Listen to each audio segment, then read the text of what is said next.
Как сказать на казахском? Я не знаю этого человека. Мен, я, бұл адам, этот человек. Бұл адамды, этого человека. Білмеймін, не знаю. Мен бұл адамды білмеймін.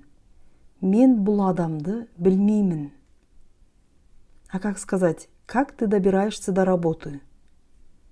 Сен, ты, жұмыс, работа. Жұмысқа дейін, до работы. Қалай, как?